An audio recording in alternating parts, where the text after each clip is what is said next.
¿Qué tal? Muy buenas noches, bienvenidos a Minuto 1 en la pantalla de C5N. Hoy, más que nunca, la realidad. Lo que otros no te cuentan, lo que otros no te muestran. Aquí, diariamente, te lo contamos, te lo mostramos, clarificamos la información para que sepas de qué se trata y lo que realmente ocurre en la Argentina. No te olvides. Estamos en un año electoral, hay que saber bien de qué se habla, de lo importante, no caer en falsos debates, ni en los relatos que ya se han caído todos.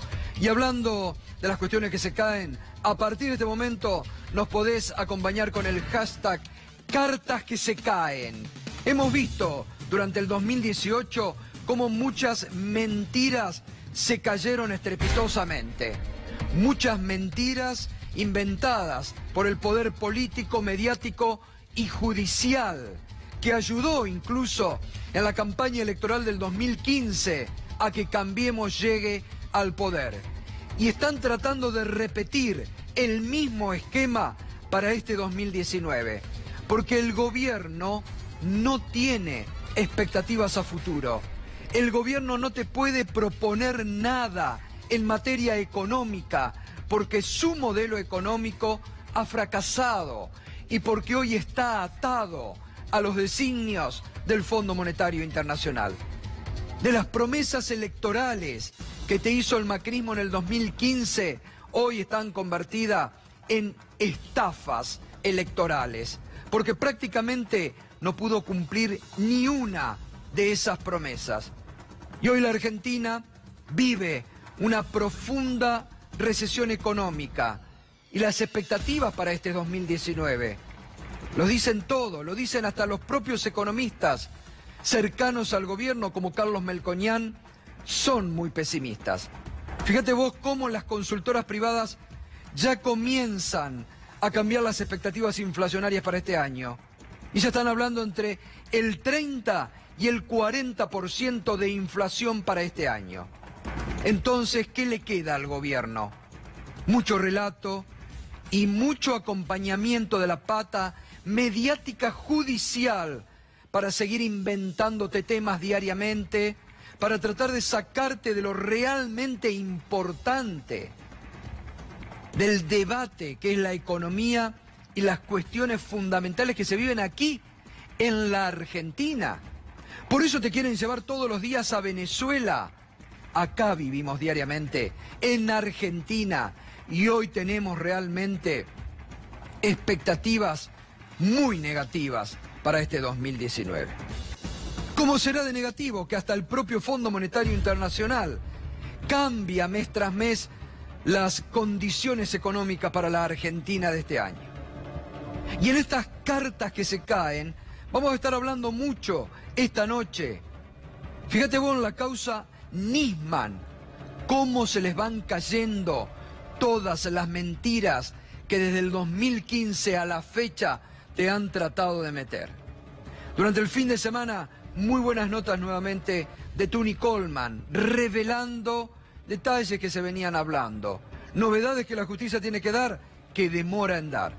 Esta noche Ariel Sack, que es un periodista muy bien informado en la parte judicial, nos va a acompañar en a desvelar estas mentiras que se caen. El viernes te lo comentábamos, en la causa de las fotocopias, cómo ese andamiaje que habían armado en torno a las fotos de las fotocopias se les empieza a caer, porque no logran, por más armazones que diariamente tratan de armar, de relacionar todo ese andamiaje a la expresidenta. Te vendieron lo de Campillo y se cayó, lo de Burdini y se cayó, y ahora están tratando de ver cómo ablandan y acomodan un relato a la viuda del ex secretario privado del expresidente Néstor Kirchner. Todos los días tratan de inventar algo, mientras la realidad duele hoy por hoy en la Argentina. Hasta en los detalles más mínimos que hoy vamos a hablar, de la garrafa social, hasta en eso te han mentido. Hoy ha tenido que salir el defensor del pueblo de la provincia de Buenos Aires a pedirle al gobierno nacional, por favor, que dé la garrafa social, porque los 10 kilos de garrafa se han ido por las nubes y hay gente, como lo dijeron acá, que han dejado el uso del gas natural para pasarse a la garrafa porque no pueden pagar las tarifas impagables. Hasta en eso estamos llegando. Vimos el viernes los datos de la pobreza en la ciudad de Buenos Aires, cómo aumentó, la ciudad más rica del país. Esta noche te vamos a mostrar los de la indigencia, que son muchos peores. Todos los días un dato negativo. Y el gobierno baila sobre la cubierta del Titanic alegremente. Vamos al primer dato entonces de esta noche. La causa de las fotocopias. Fíjate vos, y vamos en estos cartas que se caen, a ver las últimas maniobras, que sobre todo los medios, en forma desesperada, te estaban vendiendo. Te decían hace 10 días atrás, la declaración de Campillo revelará finalmente. ¿Qué dijo Campillo? Nada. Pero Campillo va a relacionar al ex secretario privado de la presidenta que en el año 2011 había renunciado y va a dar la pista. ¿Qué dijo el ex secretario? Nada, lo negó a Campillo, desmintió todo. Y ahora están en un proceso de ablande sobre la viuda del ex secretario privado del expresidente Kirchner. Pero vamos a ver esto para graficarte y enseguida también lo subamos a Ariel Sack. Fíjate vos, Juan Manuel Campillo, el ex ministro de Hacienda de Santa Cruz, durante días se fogoneó su declaración como el arrepentido estrella que complicaría a Cristina Kirchner. Sin embargo, solo habló de su mala relación con la expresidenta, pero nunca la vinculó directamente a ningún pago irregular. Fue aceptado como arrepentido, pero quedó detenido. ¿Por qué? Porque no agregó nada nuevo a la causa. Yo me quiero detener en la figura de Campillo, porque no hay que olvidarse que Campillo era la pareja del modisto Di Domenico, que murió en extrañas circunstancias, y que Campillo está, digamos, allí su participación todavía no ha quedado muy clara, por haber sido la pareja. Y llamativamente, cuando estaba ese caso, empieza a meterse en la causa de las fotocopias. ¿Casualidad? ¿Causalidad? Me dirá usted. Acá, cuando lo vendieron durante semanas como que iba a ser el arrepentido estrella, no agregó nada. Ariel Sack, buenas noches. ¿Cómo estás, Ariel? Buenas noches, Gustavo. Bueno, en base a lo que decías recién sobre la causa de la muerte de Carlos Di Domenico, es cierto que Campillo fue involucrado en ese expediente por los hijos de Di Domenico, que dijeron que él podría estar involucrado con la muerte del modisto. ¿Y qué dice él ante la justicia federal cuando habla en la causa de los cuadernos? Bueno, él dice que desde su entorno lo hicieron entender que fue quizás Cristina Fernández de Kirchner quien lo involucró a él con la muerte de Di Domenico. Lo que se dice en la jerga judicial, lo caminaron. Alguien le hizo creer a Campillo, quizás, que la expresidenta estaba involucrada con su mal presente, incluso con que estuviese involucrado en la causa de la muerte de su expareja. Por otra parte, su declaración en la causa de los cuadernos fue bastante floja. Él, efectivamente, como decías vos recién, no aportó nada concreto en contra de la expresidenta Cristina Fernández de Kirchner, que hacia ahí, recordemos, apuntan el juez federal Claudio Bonadío y los fiscales Stornelli y Rívolo, pero lo que sí hizo fue agregar en el expediente a alguien que no estaba siendo investigado con profundidad todavía, que es Isidro Bounine, un ex secretario de la expresidenta. ¿Y qué dice Campillo sobre este ex secretario? Bueno, dice, él respondía a la expresidenta a pesar de que en los papeles ya no estaba trabajando más para ella. Esa es la única aproximación que él logra hacer. Pero claro, todos supuestos, ¿no? Todos supuestos porque no hay nada. Pero sobre todo hay como una fijación de Campillo hacia la figura de la expresidenta. Habla como con mucho odio, con mucha bronca de la expresidenta, ¿no? Así es, él dice que firmaría cualquier cosa para Néstor Kirchner, pero que no hubiese firmado nada para ella y que de hecho él renuncia cuando ella estaba en la presidencia. Claro. Y algo más que dice es, en 2016 me suena el teléfono, es Isidro Bounine quien me llama, y yo lo atendí alarmado porque creí que me estaba llamando de parte de ella. Ese es el único contacto, el único vínculo que él traza entre la expresidenta Cristina Fernández de Kirchner, que es el eje de esta causa en torno de quién es investigado, y su exsecretario Isidro Bounine, que después Isidro Bounine va a la justicia y dice, es verdad, yo me comuniqué con Campillo. Ahora vamos con eso, Ariel, fíjate, vamos, la otra carta que se le cayó a Bonadío, ¿no? La de, justamente, la de Isidro Bounine, ex secretario de privado de Cristina Kirchner, que en el año, reitero, esto es una fecha importante, 2011 renunció, 2011 se fue del lado de la expresidenta. Campillo lo mencionó en su declaración y dijo que le pagó 200.000 euros por una operación en la que asesoró a los Muñoz. Bounine negó todo y hasta invirtió la declaración de Campillo al afirmar que él lo contactó a Campillo, fue el propio exministro de Hacienda de Santa Cruz, que Campillo lo había contactado a él. Esto es lo que bien decís vos, que desmintió ante la justicia al propio Campillo, ¿no? Exactamente. Y no aportó ningún elemento. Ninguno. Bounine fue detenido hace 10 días. Cuando lo detienen empieza a correr el rumor de, bueno, ahora Bounine va a decir algo que complique definitivamente a la expresidenta Cristina Fernández de Kirchner y que no le permita a ella desmarcarse de esta causa. Ante el juez federal Claudio Bonadío, Bounine no se arrepiente, dice específicamente no tengo de qué arrepentirme, dice no haber cometido ningún delito y dice yo me comuniqué con Campillo, eso es verdad, pero me comuniqué porque él me llamó porque estaba queriendo acercarse al círculo íntimo, al entorno de la expresidenta Fernández de Kirchner, y ese fue el motivo, el verdadero motivo del llamado que habría ocurrido entre Campillo y Bounine en 2016. Bueno, ahora la justicia tendrá que determinar quién de los dos miente. El teléfono de Bounine está en manos de la justicia federal para ver si efectivamente fue él quien llamó a Campillo o a la inversa, como dice el ex secretario de Cristina Fernández. Y vamos a quien desde la semana pasada te están vendiendo ahora, ya caídas estas cartas, como la nueva estrella en la causa de las fotocopias, a la viuda.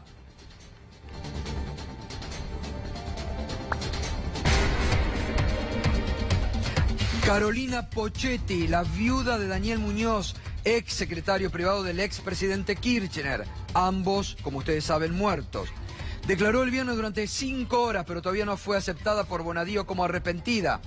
Estaba acusada de participar de maniobras de lavado de 70 millones de dólares que su marido habría retirado del país. Cuando fue detenida y Bonadío le preguntó, ella dijo, mi marido me dijo, cuestiones de la política vos no te metas. Es decir, no había aportado nada. Ahora, desde hace varios días, habló con los fiscales, Rívolo y Stornelli, y estuvo el viernes 5 horas. Ahora, es como que el viernes había mucha expectativa que después se pinchó. ¿Qué pasó en torno a esta persona, Ariel? Bueno, efectivamente lo que está ocurriendo ahora es que Bonadío no está del todo conforme con lo que fue la declaración de Carolina Pocchetti ante los fiscales Rívolo y Stornelli, por lo cual, dicen en Comodoro Pi, se va a tomar un tiempo para corroborar sus dichos. Y ahí se empieza a caminar por un límite muy fino, porque el juez puede corroborar sus dichos solo si los compara con el expediente que ya tiene en la mano. No puede hacer medidas de prueba, no puede disponer ninguna medida a partir de esta declaración hasta tanto no sea homologada, porque si no se homologa el acuerdo del arrepentido para Pocchetti es como si ella no hubiese dicho nada de todo lo que dijo. Fuentes judiciales indican que mañana Pocchetti va a estar nuevamente en Comodoro Pi para reunirse con el juez federal Claudio Bonadío, obviamente en presencia de su defensor oficial Martín Hermida y de los fiscales Rívolo y Stornelli. Gracias, Ariel. Ahora vamos a completar más información sobre otros temas.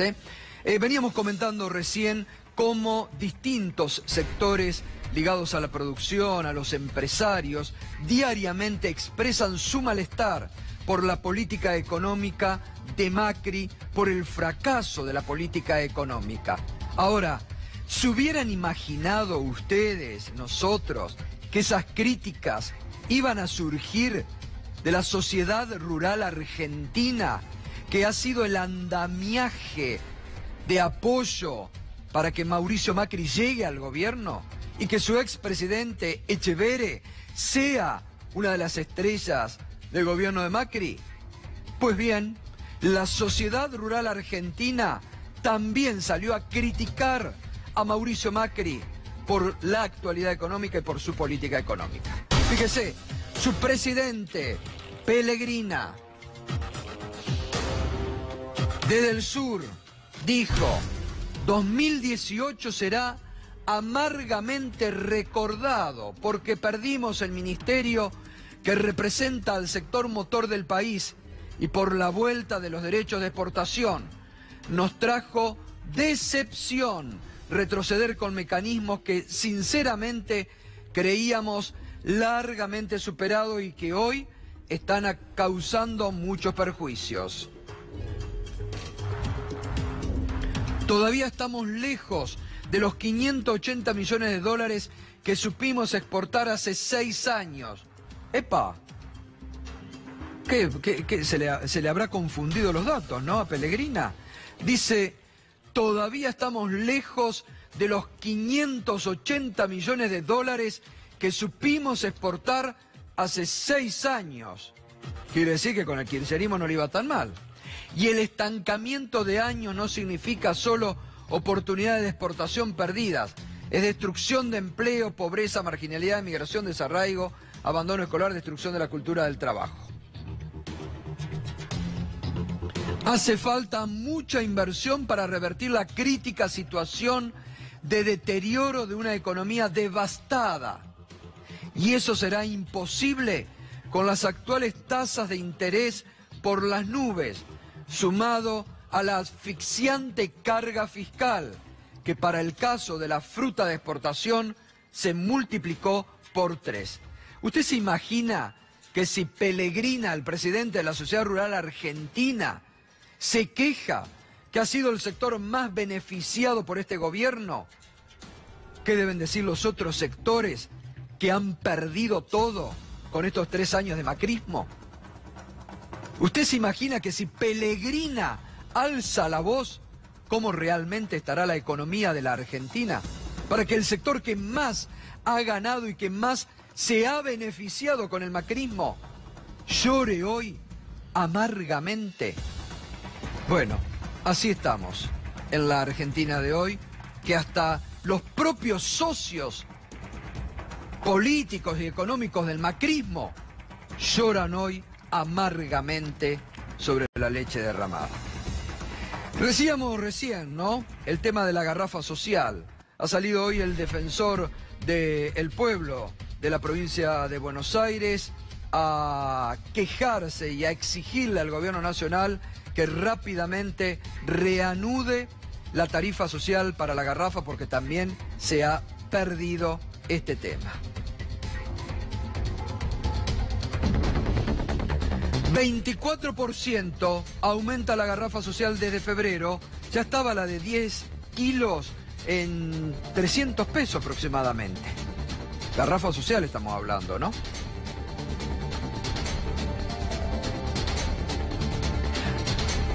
Garrafa de 10 kilos, 267,70. Garrafa de 12 kilos, 321,24.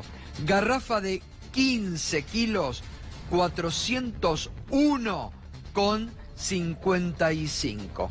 La garrafa de 10 kilos que dura un mes y dura, ¿no? Le damos, se ha tomado una semanita Fernando Alonso de vacaciones y hoy nos va a acompañar y le agradecemos su presencia aquí, el economista Agustín Datelli. ¿Cómo te va, Agustín? Un gusto de que estés con nosotros esta noche. ¿Qué tal, Gustavo? ¿Cómo estás? Buenas noches. Bueno, entre las quejas de Pellegrina, ¿no?, y la garrafa social están los dos extremos, pero cómo se perjudican todos con Macri, ¿no? Sí, tal cual, porque ¿sabes qué, Gustavo? Cuando en la política económica, el gobierno implementó desde entrada una política económica que apuntó a beneficiar a muy pocos sectores. El campo, uno de ellos, que ahora reacciona tardíamente. ¿Por qué? Porque empieza a ver que en el desastre económico en el que hoy se encuentra la Argentina, ni en los sectores que intencionalmente al principio intentaron ser beneficiados, hoy empiezan a sentir la situación de una actividad económica que cae, de un mercado interno que se destruye, de un descalabro macroeconómico tal que hace que ni siquiera quienes intentan orientarse hacia el sector externo puedan hoy crecer. El desmanejo del gobierno llevó a tomar medidas que el sector del campo no esperaba que vayan a tomar, como tener que restaurar todo lo que tiene que ver con la situación de las retenciones, mal implementadas, a mi entender, porque lo hicieron con estructura de monto fijo, pero que hace que este sector reclame por su situación. Imagínate, si este sector, gran beneficiado de la política económica desde el inicio de este gobierno, hoy está dando esto a entender y esto que está dando a conocer. Imagínate la situación, por ejemplo, de sectores como el textil, de sectores de pequeña y mediana empresa que tienen su actividad vinculada con el mercado interno, un mercado interno que se sigue debilitando. El INDEC dio a conocer los datos de actividad económica hace pocos días atrás, 7,5% de caída anual, y hasta noviembre 2,2%. Falta el último mes del año, pero vamos a cerrar con una caída de aproximadamente 2,5% el año 2018, con la inflación más alta de los últimos 27 años. El problema, Gustavo, y si querés después lo desarrollamos más, es ¿qué va a pasar este año 2019? Y lamentablemente este año 2019 se plantean dos escenarios posibles. Uno es malo y el otro es peor que ese. Y esto tiene que ver con si el gobierno logra o no, como está haciendo hasta ahora, de manera muy artificial, contener el frente financiero a cualquier costo. Ahora, si querés, desarrollamos y te explico cuáles son los dos escenarios para entender qué nos puede deparar en materia económica este 2019. Ahora lo desarrollamos enseguida, Agustín, gracias. Vamos a los datos de cómo ha caído también la producción PYME. Veíamos, recién lo decía Agustín, cómo en noviembre se derrumbó la actividad económica, ¿no? Otro desplome de la producción. Fíjate vos, en diciembre 5,9 se desplomó la producción PYME. En todo el 2018 cayó 2,5, que es lo que va a caer la economía prácticamente en todo el 2018. Es decir, a la par de la caída económica ha caído también la producción PYME en la Argentina. Fíjate en Rosario, la ciudad de Rosario, una ciudad muy industrial, cómo cayó la actividad económica. Rosario Plus informa hoy, la actividad económica en Rosario cayó casi 10% en noviembre. A nivel nacional había caído 7,5%, casi 10% en Rosario. Se desplomó esa actividad económica. Según la entidad, la actividad económica de Rosario cayó un 9,24% en noviembre en relación con el mismo mes del 2017. Y si se compara con octubre del 2018, la caída es del 1,86%.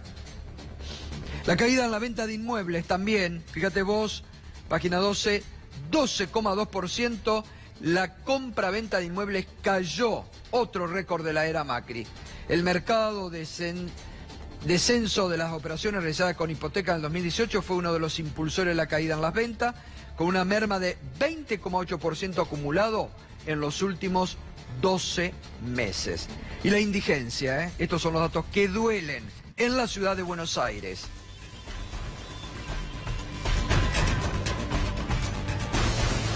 En el 2015 había 100.000 indigentes en la ciudad de Buenos Aires. En el 2016, 146.000. En el 2017 logra disminuir algo de bonanza económica a 140.000. Y en el 2018 aumentó a 198.000 indigentes. Aumentó 98%. Desde el 2015, los indigentes en la ciudad de Buenos Aires, la ciudad más rica de la Argentina, la que tiene más alto PBI. Esto es la cantidad de gente que uno ve durmiendo en las calles, que realmente ha aumentado notoriamente. Esto es, como siempre decimos, son hermanos nuestros, personas de carne y hueso que se han caído ya de la línea de pobreza, son indigentes, hoy duermen en las calles, los ves pidiendo en las calles, cómo aumentó. Esto es imperdonable en la ciudad más rica de la Argentina. 98% ha aumentado la indigencia desde el 2015. Uno puede preguntarse, o uno le puede transmitir al gobierno realmente, cuando el presidente dice vamos por el buen camino, esto significa que vamos por el buen camino, señor presidente? Aumento del 98% de la indigencia en la ciudad de Buenos Aires, la ciudad más rica del país. Cuando el presidente dice que estamos todos fenómenos, que porque se ha planchado el dólar, cuando apuestan a la timba financiera y tenemos este número de indigentes en la ciudad de Buenos Aires, ¿no les debería dar un poquito de vergüenza ajena tener semejante nivel de indigencia en la ciudad donde reina el PRO y donde el PRO se constituyó como partido político? Como yo les digo, estos son los datos de la realidad. Después te quieren llevar a discutir Venezuela, te quieren llevar a discutir, no sé, hoy los 42 grados de sensación térmica, con tal de eludir estos datos de la realidad. Pero mire, la realidad es irreprochable. Yo hoy lo ponía en un comentario de Twitter, ¿no? Tal vez el gobierno tendría que reaccionar y recordar aquella famosa frase del expresidente Bill Clinton en campaña, cuando él mismo se puso un cartelito en su despacho presidencial que decía: es la economía, estúpido. Bueno, y vamos a ver durante el fin de semana, nuestro querido y respetado Tuni Coleman dio a conocer sobre la causa Nisman nuevas revelaciones de las últimas 48 horas, del fiscal, del whatsappeo intenso que había mantenido y de nuevos elementos que la justicia tarda en incorporar a la causa. Los secretos del celular de Nisman, los mensajes de sus últimas 48 horas, 146 mensajes de WhatsApp con periodistas, 99 con modelos y representantes vinculados a la prostitución VIP, 29 con dirigentes del PRO, 21 con sus colaboradores. Era cuando supuestamente el ex fiscal estaba preparando su presentación, porque ese lunes tenía que ir al Congreso a informar sobre la dura denuncia que había hecho contra la expresidenta Cristina Fernández de Kirchner. Pero bueno, mire,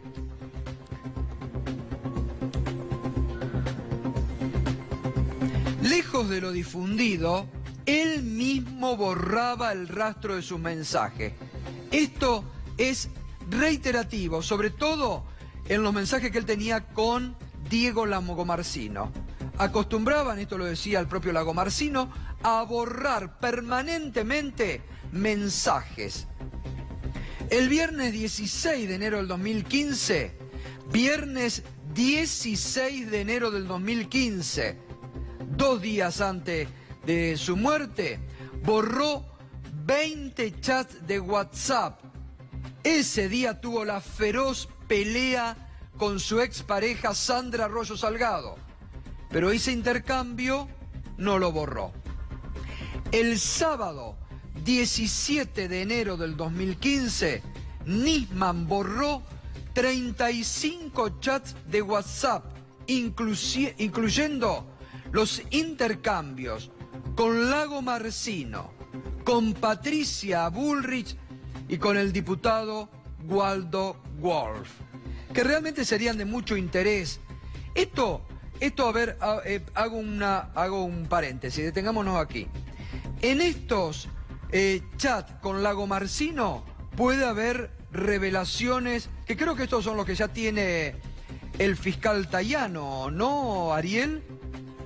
Así es, Gato. Lo que está diciendo la defensa de Lagomarsino es que en estos chats que están borrados entre Lagomarsino y Nisman, lo que podría haber es información relativa a el arma que dice Lagomarsino le pidió a Nisman. Por ejemplo, hay 3 momentos en los que chatean: a la mañana, al mediodía y a la noche.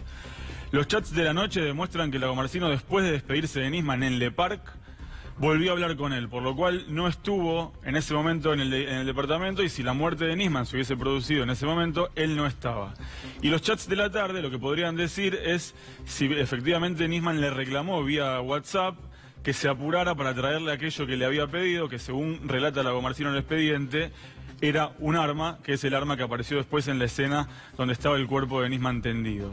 Lo que hay que recordar, además, que es importante, es que Lagomarsino fue el mismo el día siguiente que apareció el cuerpo de Nisman y entregó su celular en la justicia. Él dijo, tomen, investíguenlo, y además confirmó que el arma que se había utilizado, el arma de la que había salido el disparo, era un arma que estaba en su propiedad.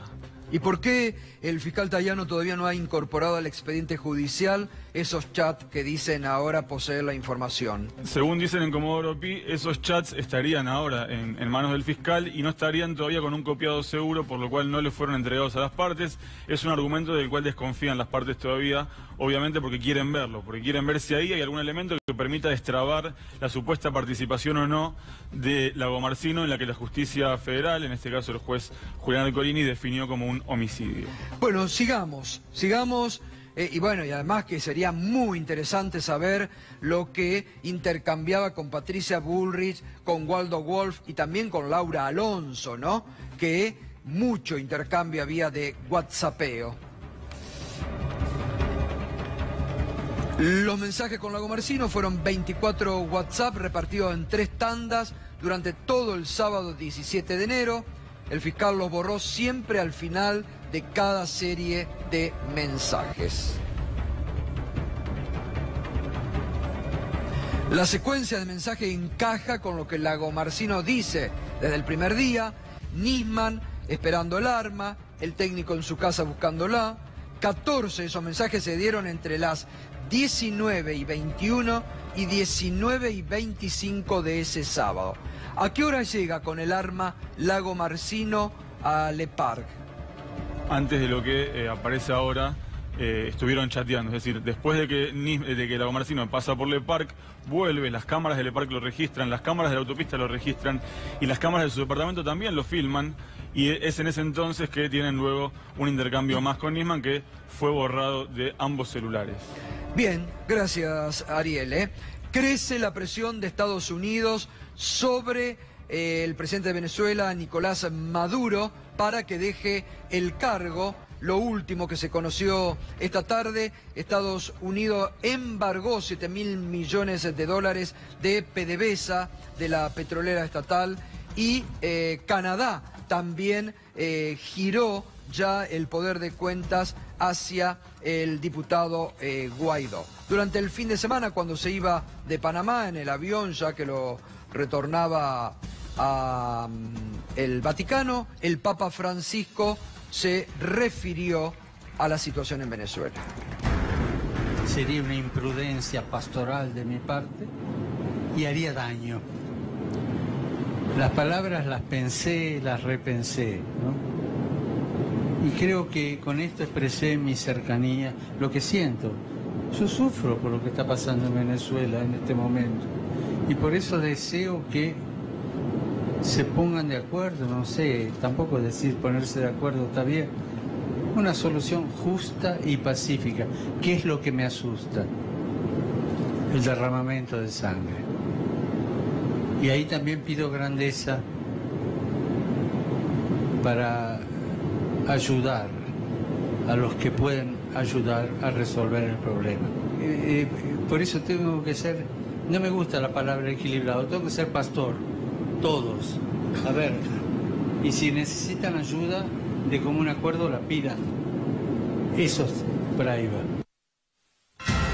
Muy bien, la definición del Santo Padre sobre Venezuela. Enseguida va a completar Agustín Datelis el panorama que vislumbra para este año, y nos acompaña esta noche Ginés González García, ex ministro de Salud y aparte dirigente peronista.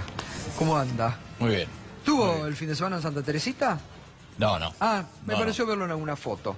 No. No, pero está bregando también usted por la unidad del peronismo, Mucho, ¿no? mucho. Y la verdad que venimos bastante bien, ¿no? Venimos bastante bien. Ya se ha dado en varias provincias que estaban en algunas controversias internas. En realidad, bueno, ustedes lo vieron, Río Negro, Neuquén, San Juan. San Juan tiene el miércoles cierra la lista. Está bien Chubut, está bien Tierra del Fuego.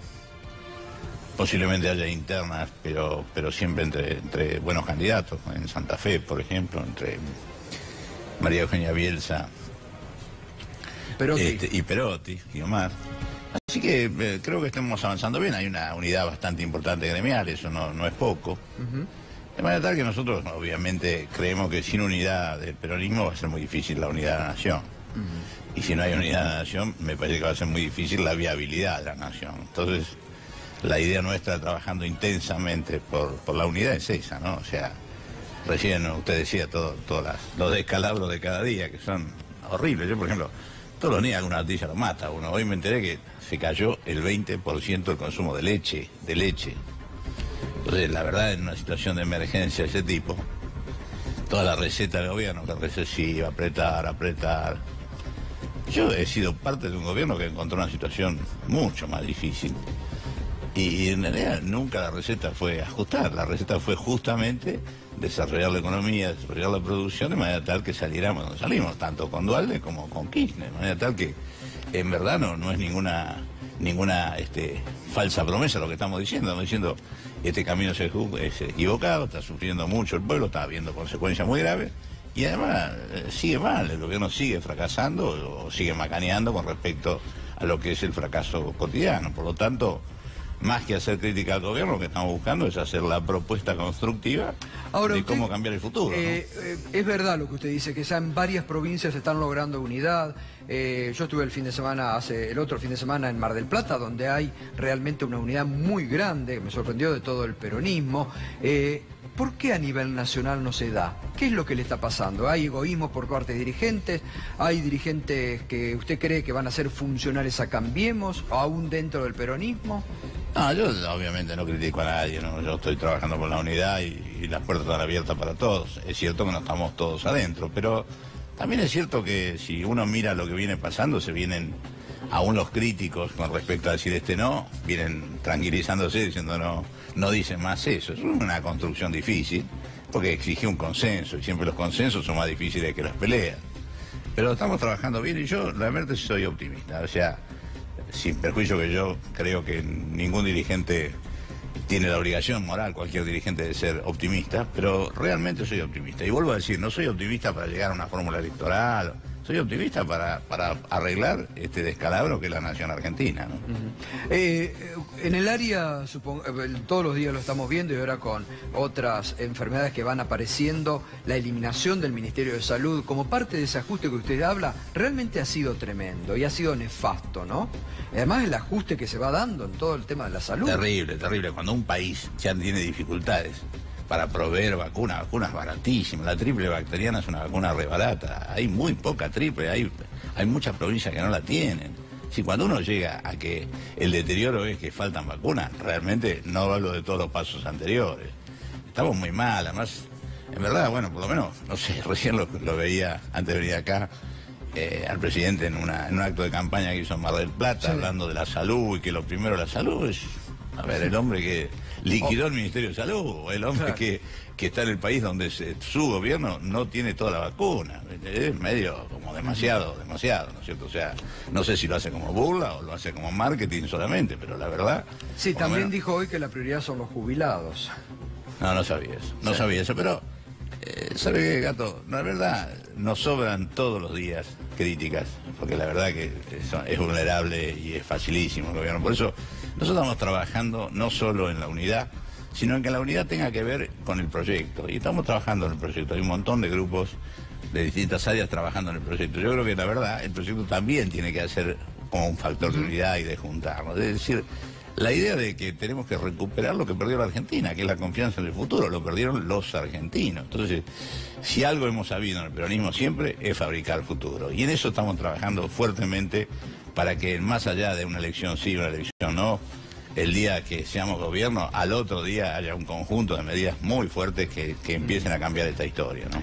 Me permite un minuto, Ginés. Sí, lo que quiera, me voy a ir a la costa atlántica porque en las últimas horas se conoció que renunció el presidente del Consejo Deliberante de la ciudad de La Plata, que en un momento acá en este estudio la concejal Victoria Tolosa Paz lo había denunciado por una cuestión de género, había sido muy violento en las consideraciones hacia ella, y después fue denunciado por algo mucho más grave, por acoso sexual. Muchas denuncias en su contra. La tenemos justamente en línea desde la costa atlántica, está Victoria Tolosa Paz. ¿Qué tal, Victoria? Buenas noches, ¿cómo estás? Buenas noches, Gustavo, ¿cómo están ustedes? Bueno, finalmente ha renunciado, lo hicieron renunciar. ¿Qué pasó con el presidente del Consejo Deliberante? Eso sí, Gustavo, el día viernes conocimos la noticia. El intendente Julio Garro solicitó a Fernando Ponce la renuncia a la presidencia del Consejo Deliberante de La Plata en un marco de lo que fue todo el año pasado, ¿no? Las constantes denuncias sobre Fernando Ponce, aquella de violencia de género que son en el ámbito de la justicia platense, y luego, por supuesto... Victoria, tenemos una problemita en el audio, lo mejoramos y retornamos, por favor, ya retornamos. Mientras tanto, le pido a Agustín Datelis, panorama malo, me decías... Malo o peor, en realidad. El claro, malo, planteame primero. Porque, a ver, digo, primero, que hoy la situación económica es la que es, lo sabemos todos, vos repasabas los indicadores, recién Ginés González explicaba muy bien lo que está pasando con esta situación. Ahora, ¿qué escenario se plantea para 2019? Porque acá lo que hace falta es un cambio de rumbo. Yo escuchaba atentamente y lo que plantea es lo que la Argentina necesita. Cambiar 180 grados el rumbo, apostar a fortalecer el mercado interno, tratar de reestructurar esta deuda en la cual este gobierno nos metió en estos últimos 3 años. Digo, hay muchos frentes a los cuales va a haber que atacar de manera muy rápido con políticas de fondo para el corto plazo y para el mediano y largo plazo. Pero este año 2019, ¿cuáles son los dos escenarios? El malo ya está lanzado. ¿Por qué? El escenario malo tiene que ver con la dinámica recesiva en la que ya está la economía argentina. Hace un rato repasábamos los datos de la caída en la actividad económica. Eso tiene una dinámica que, si no lográs fortalecer el consumo vía mejora poder adquisitivo de los salarios, cosa que el gobierno no va a hacer porque los usa como ancla para tratar de contener a los precios. Si no lográs estimular la inversión, cosa que en este contexto de altas tasas de interés y de mercado interno deprimido no vas a lograr. Si no lográs mejorar vía exportaciones, cosa que no está ocurriendo porque a pesar de la devaluación las exportaciones siguen cayendo. Y si a esto le sumás un ajuste desde el lado fiscal, por compromiso con el Fondo Monetario Internacional, de recorte del gasto, ninguno de los motores que te explican que una economía crezca te muestra que vaya a haber un impulso y vaya a revertirse esta situación de caída de la actividad económica. Con lo cual, el escenario de recesión está lanzado para este año. Vamos muy probablemente a repetir una caída parecida a la del año 2018, más o menos del 2.5-3% del Producto Bruto, lo cual implica más desempleo, más pobreza, más indigencia y todo lo que recién repasabas, que va a ir agravando y va a ir profundizando esa tendencia. Muy mala noticia para todos los argentinos. Todo esto se va a combinar con una situación de inflación muy alta. ¿Por qué? Porque la inercia inflacionaria, los aumentos de tarifas que sigue propiciando el gobierno, te hacen que, aún en el contexto recesivo que te acabo de describir, la inflación este año 2018 vaya a ubicarse entre 30 y 35%, que va a ser, y el gobierno te va a vender, che, mirá, es más baja que la del año 2018, la del 2019, después de haber tenido 47,6, pero es una inflación que para un contexto recesivo es altísima, altísima. Y si querés, y vamos a la comunicación, te describo ahora el escenario peor que este que te acabo de mostrar. Dale. Permitinos que vayamos digiriendo, Dale. por favor.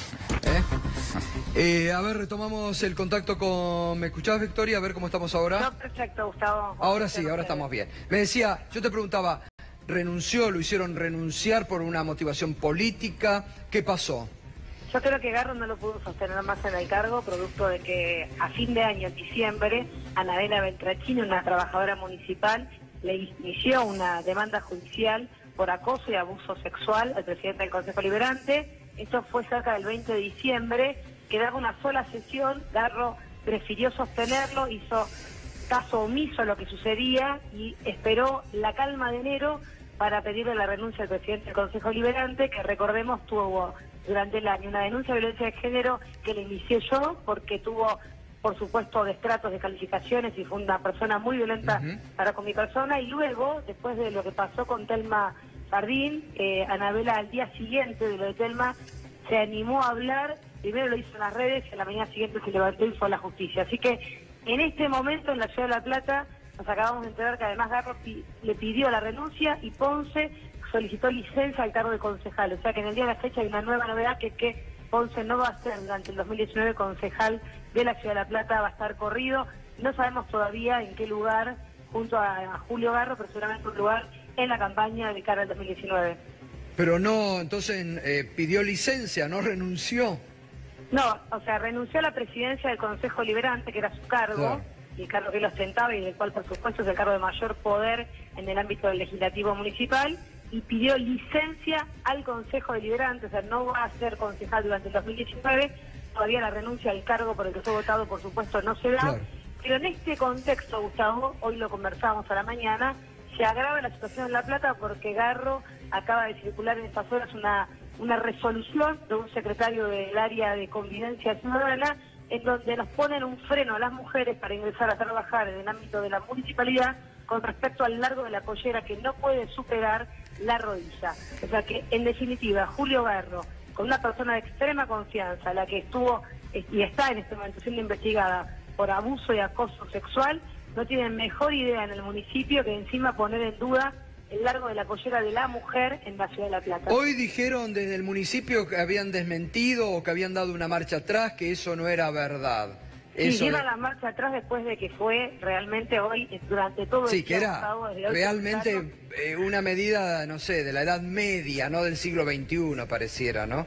No, por eso, y en este contexto donde al revés, Julio Garro, en lugar de decir, por ejemplo, una resolución que diga que no va a sostener a ningún funcionario Claro. público con semejante cantidad de denuncias, sale a poner en tela de juicio el largo de la pollera de las trabajadoras municipales.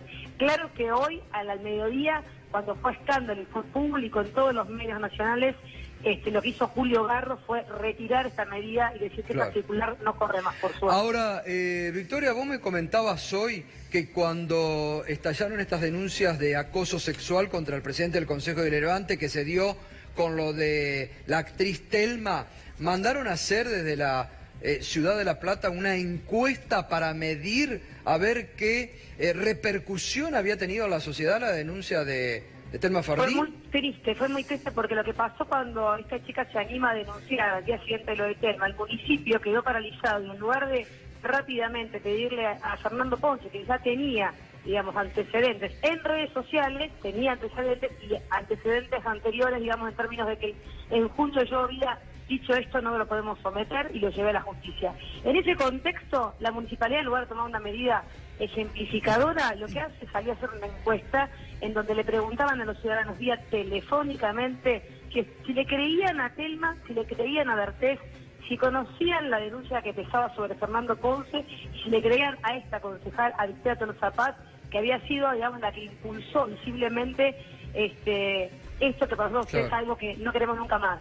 Hacer política para nosotras las mujeres en la Argentina no tiene que ser someterse a nada ni a nadie. Eso fue lo que quisimos expresar desde junio en adelante y por supuesto acompañar a todas aquellas mujeres que si han padecido una situación como esta tengan la valentía y el coraje de enfrentar e ir a la justicia. Gracias, Victoria. Buenas noches. Muchísimas gracias a vos y espero que me hayan escuchado bien. Muchas gracias, perfecto. Gracias. Hasta luego, gracias Gustavo. Ginés, 98% veíamos recién aumentó la indigencia en la Ciudad de Buenos Aires del 2015 a la fecha. Es tremendo, ¿no? ¿Sabe cuánto es el presupuesto de la Ciudad de Buenos Aires? Con manos libres para tomar crédito, además. 327.000 millones de pesos por año. ¿Sabe cuál es el presupuesto de La Matanza, que tiene más o menos la misma superficie, un poquito menos de habitantes, pero mucho más pobreza? 7.500. Es decir, una ciudad como esta, que tenga ese descalabro, realmente no solo habla de la situación económica, sino de una desidia del gobierno con respecto a atender a los más vulnerables. Y si lo está haciendo además en dos sectores críticos, que significan protección del Estado, tipo educación, tipo salud, porque realmente debería tener muchísimo más. Es decir, es infinita la diferencia que hay entre esta ciudad y el resto como para los servicios que tiene, que son en realidad pésimos. Y además esto, vuelvo a decir, que está diciendo que es un descalabro. Pero yo veo las calles, todos vemos las calles. La verdad, la cantidad de indigentes que hay en la calle, además de darme dolor y vergüenza, me da una indignidad porque se ve mucho. Y esto, en realidad no hay ninguna política activa ni hay ninguna estrategia realmente importante del Estamos Estado. hablando además de sectores o de condiciones irrecuperables después cuando se van perdiendo la salud, indigencia, gente que se cae en la pobreza con la indigencia, No, seguro, lo que seguro. cuesta, ustedes vivieron la experiencia, lo contaba recién. No, seguro, y lo que cuesta salir, pero vuelvo a decir, la Argentina está muy mal, pero no se puede juzgar de la misma manera a esta ciudad, con lo que tiene Claro. como capacidad de recursos del resto. Y sin embargo, lamentablemente, se está pareciendo más al resto que a lo que debería ser. Pero además esta ciudad debe ser el ejemplo de los servicios públicos del Estado. Y estoy hablando de salud, no es buena, lo saben sus habitantes. La educación, bueno, las noticias son que cierran escuelas. Es decir, es malo la estructura de servicio con respecto a la disponibilidad. Lo único que hay es obra pública, pero obra pública que significa romper y que significa, no sé, actividad económica, a lo mejor que en algunos, pero me parece a mí que... Ahora, Ginés, cuando el gobierno o el presidente dice, y así está lanzado ya la reelección, este es el único camino, vamos bien, la culpa la tuvo 70 años de peronismo en la Argentina, no podemos volver al populismo. Digo, ¿cuál es la respuesta ahí desde los sectores? No, la respuesta a la historia, no, esto no es la respuesta a la historia. Nosotros, el peronismo se hizo cargo 2 veces de una debacle de la Argentina, una con Alfonsín, con todo el respeto que yo le tengo al presidente Alfonsín, y otra con la Alianza. Y esas son 2 caídas, y esta tercera vez que prácticamente gente parecida, y muchos los mismos, están en el gobierno, va en el mismo camino. Simplemente el procesamiento es un poco más lento, porque tomaron un endeudamiento brutal, y porque realmente la sociedad argentina tiene un grado de tolerancia distinto, porque no quiere volver a ninguna de esas cosas del pasado. Pero la verdad, eso es otra de las falsedades absolutas que viven diciendo, ¿no es cierto? O sea, y de hecho el pueblo lo que está pasando es eso, sabe bien cómo la vivió antes, cómo la sintió antes y cómo salimos antes de situaciones críticas que nos habían dejado estas mismas personas. Volviendo al tema del peronismo y esta unidad que están buscando, mucha polémica siempre genera la figura de la expresidenta Cristina Kirchner. ¿La unidad tiene que ser con Cristina adentro o con Cristina afuera?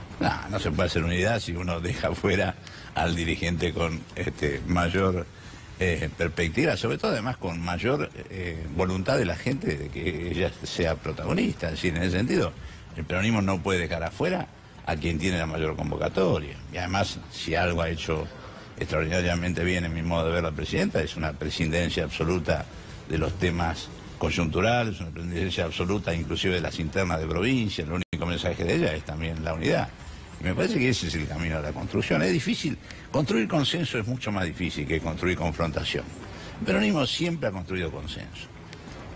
La gente que gobierna hoy vive de la confrontación, entonces saca todos los días algún tema para seguir. Y del odio. Sí, pero además nos mordemos la cola, porque así nunca salimos de este asunto. Nosotros necesitamos volver a tener futuro como país. Por eso es que la estrategia nuestra, hoy no enredarnos en el pasado, y sino trabajar para el futuro, y en eso estamos trabajando. Gracias, Ginés, por toda esta noche, gracias.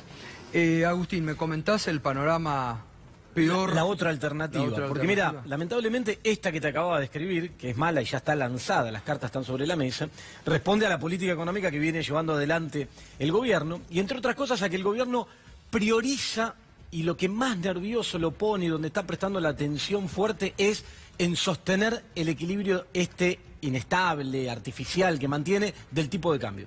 El gobierno le da pánico que este año vuelva a tener, cosa que es muy probable que ocurra, una nueva disparada del dólar, una nueva tensión en el frente financiero, aumento del riesgo país, que vuelva el fantasma del default en Argentina con este mega endeudamiento que han asumido en un año donde tienen elecciones.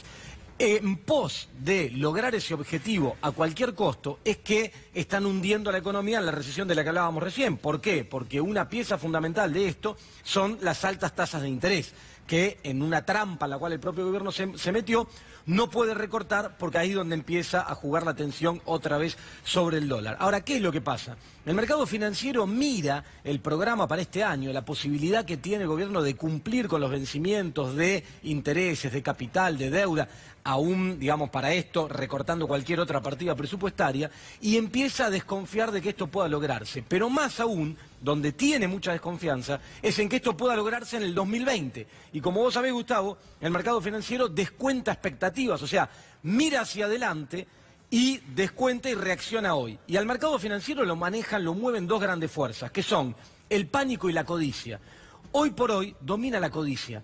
Entonces los inversores financieros especulativos siguen jugando a colocarse en tasa de interés en pesos muy altas y ganar esa rentabilidad en la Argentina, pero en un plazo muy cortito y monitoreando muy de cerca.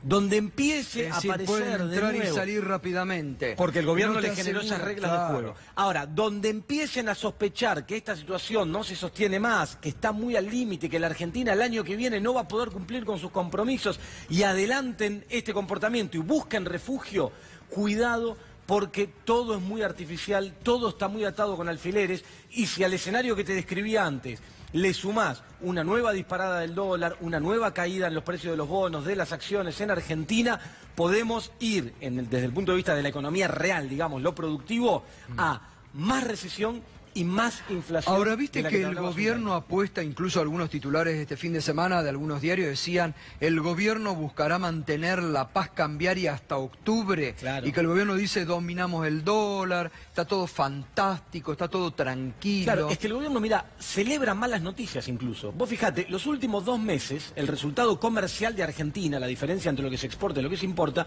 dio positivo después de mucho tiempo, desde que el gobierno había asumido que venían teniendo siempre déficit.